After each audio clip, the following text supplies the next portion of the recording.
What is going on, guys? Jason Burke here, Styles Clash for Life, coming at you on YouTube, and today I am finally wrestling with myself. I haven't done a wrestling video in quite some time, but TLC, WWE TLC 2016 was last night.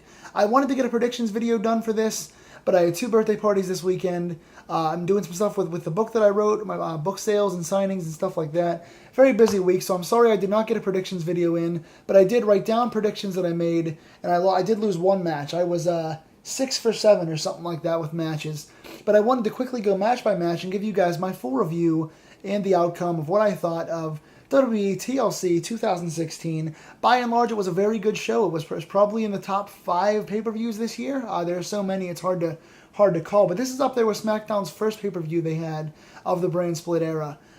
This show was pretty good by and large. Some very good matches. Nothing much as a dud. A couple of really good standouts here. So I'll get to it very quickly. The pre-show opened up with a 5-on-5 tag match. It's not really important. No stakes. It doesn't matter. They just threw these guys together. There was no hype for it. There was no build-up. No announcement of it. It was, I don't even know who the hell was in it. Hype Bros and American Alpha and Apollo Crews versus Kurt Hawkins, the Vaudevillains, and the Ascension, I believe. Yeah, no one cares. Nobody in it really matters. Apollo Crews is being underused. He needs a character, but he deserves much better than he gets here. American Alpha is being criminally underused. They belong in the main event SmackDown scene. They should be the top tag team on SmackDown. Hopefully they get these tag team titles next because they deserve much better. These guys are amazing in character and in the ring. Anyway, the right team wins here. American Alpha gets the win with grand amplitude. They pin somebody on the heel team. They don't care, why should we? But the right team got the win. The main show starts off with a tag title match. Randy Orton and Bray Wyatt, the odd team, against Beauty and the Man Beast, Rhino and Heath Slater for the tag team titles. Very quick match. This was just kind of there. Good match. Good work from the four guys. The crowd seemed pretty good with this. They were into this. Again, good match. These guys can all work, even though I'm not a Randy Orton fan. But it was very fast. It was like 5 minutes. Very short opener for the titles. Did not seem like it had much of a story to it. But the story did progress with the Wyatts, at least. Luke Harper sacrifices himself for Randy Orton, taking a spear on the outside. Bray Wyatt distracts Rhino. Orton slides in for the RKO out of nowhere. And Wyatt and Orton win the tag team titles, and both hand their belts to Luke Harper as a sign of solemnity and a sign of fortitude, and the team is all unified together. It's their way of saying that Orton and Harper can get along now. So Orton and Wyatt are tag champions. It's Bray Wyatt's first title ever, if you can believe that. That's insane, but at least Wyatt's got the belt now. The storyline's pretty interesting. I think we all know Randy Orton's going to turn on Bray Wyatt sooner than later, but I hope this drags on for a little longer because it's my first time being actually invested in Randy Orton in a long time, and I love Wyatt and Harper, so good to see those guys with the belts, and I want to see what happens with Randy Orton here. So decent match. The right guys won. Carmella versus Nikki Bella in an ODQ match. This was just kind of meh. I mean, the good thing is both ladies tried hard.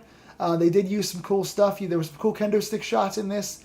You saw some vicious stuff with that. Nikki Bella did do her little flying chuck kick, her little enziguri off the barricade to the floor. That was cool. Carmella took a few decent bumps. But Carmella's not great in the ring, and Nikki Bella was a little choppy here too. They did both try and use the steps and use some different stuff, so that was cool. But I didn't care much for the match. It didn't really do much for me. I don't care much for the feud. But Nikki Bella kind of got a lot of offense in at the end with kendo sticks and got the rack attack for the win. So this seems like the end of the feud. Nikki Bella gets the win here. Whatever. At the end, Carmella gets on the mic and says that Natalya was the one that attacked her last month at Survivor Series. No big surprise there. We sort of already know this. So hopefully it's going for a swerve somewhere. Hopefully it can be Eva or somebody else because Natalya seems too obvious. But not a great match here for me. Whatever. Moving on. This next match was very, very good. Miz defending his IC title against Dolph Ziggler in a ladder match. These two are always gold together. They fight too much together. This feud's been going on for what seems like 19 years.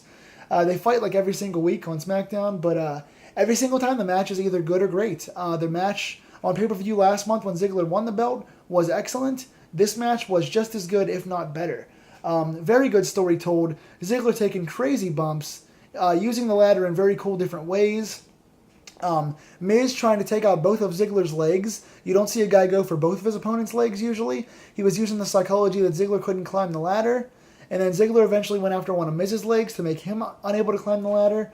Miz uses a figure 4 on Ziggler at one point inside the rungs of the ladder, so that was cool. Very good psychology, good pacing here, really nice bumps, especially on Ziggler's part. Miz being a great heel, using the stuff against Bryan, the drop kicks and all that. Does the slingshot suplex into the ladder. Some nasty bumps here. But I love this match. Excellent stuff. Both guys taking ladders to the face. Again, good body work, good psychology, good play in their characters. And Miz wins after 2 low blows, knocking Ziggler off the ladder. And then Miz calls out Daniel Bryan again. So we have to see if this is going to be a feud. We know that Bryan is not cleared to wrestle, and I'm not sure. I don't think they're going to clear him to wrestle. So it's interesting to see where this Bryan dynamic goes, because they can't keep trolling us and teasing a Bryan Miz match if we're not going to actually get one. So interesting to see where this goes. But this match was great, and it was a good blow-off for this feud. It was a good way to see this end. I don't know where Ziggler goes from here. I think a heel turn is best for him, but we'll find out, I guess, on SmackDown what his next feud is, because right now he has nothing to do at this point. And again, we'll see where the Bryan Miz stuff goes, because it's very intriguing, but if Bryan can't take any bumps, they can't do much of a match. So we'll see. The next match was also very good. I really enjoyed Baron Corbin versus Kalisto in a chairs match. Probably the best chairs match of all time, to be honest with you.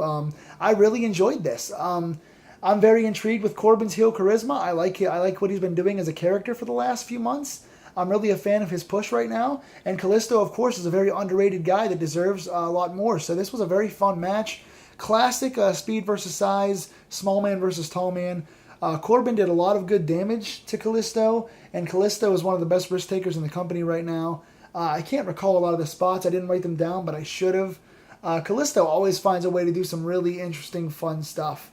He just finds a way, whether it's like the C4 Spanish fly to the outside, or like the Salida del Sol off the ladder through another ladder last year at TLC. He steals the show with his high spots. He's an excellent worker, and this was just a lot of fun. There were just some really nasty bumps in this match.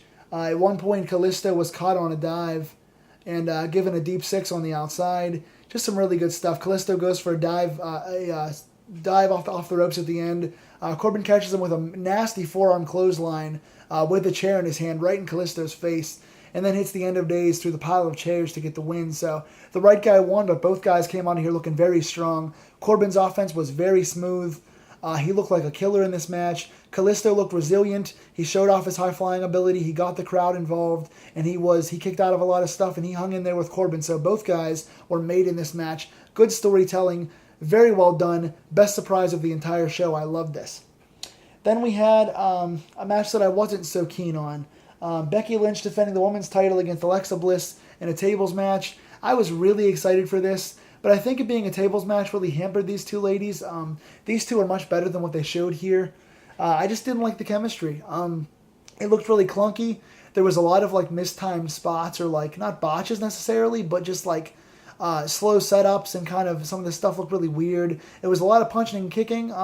Alexa Bliss did use a lot of good heel stuff with her brawling. She played to the crowd a lot. She was yelling at Becky. I always enjoy Alexa's work. She's getting better and better in there. But as a wrestling match, it wasn't that smooth. There just wasn't a lot to be excited about in this one. The crowd was dead for it too. That kind of killed it for me. The crowd could not have cared less about this match, which is sad because, again, these are two of the best ladies in the division, in the company. And both are such great characters. Becky's so beloved, and Alexa's, like, in my opinion, probably the best heel lady in the entire company. I love these girls a lot, but it just didn't deliver for me. Really cool to see Alexa get the win, though. Powerbomb through the table to get the win. I'm a huge fan of Alexa, both as a crush physically and as a worker and as a character. I think she's excellent. I'm proud of her. I'm proud of her journey. It's good to see her as champion. I want to see where it goes from here. I want to see if they get another match. But I didn't like this match. Sad to say. I wanted to, but I couldn't get behind it. Then we had the match of the night, by far and away, the main event for the World Championship. AJ Styles defends against Dean Ambrose in a TLC match, and this was fucking nuts. AJ's the best wrestler in the world, bar none. There is no better wrestler than AJ Styles. He's been the best. He's been one of the best for the past 10 years, and probably the best wrestler in the world for the last 2 years, plus right now.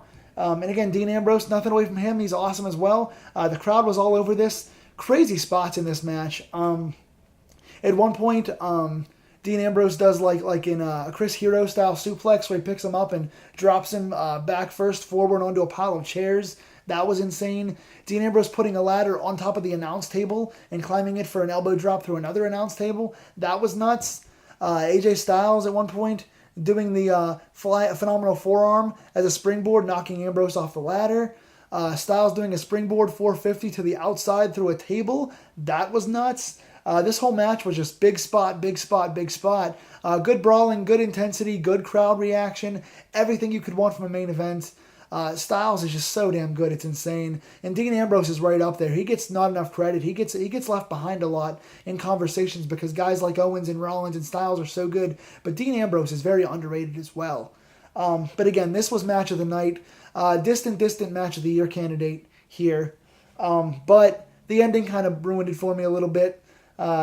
James Ellsworth comes out. I'm sick of this storyline. The guy's a jobber. I don't like it. It was cool at first. It was different. It was fun. But now it's sort of the blooms off the rose for me. It's jumping the shark now.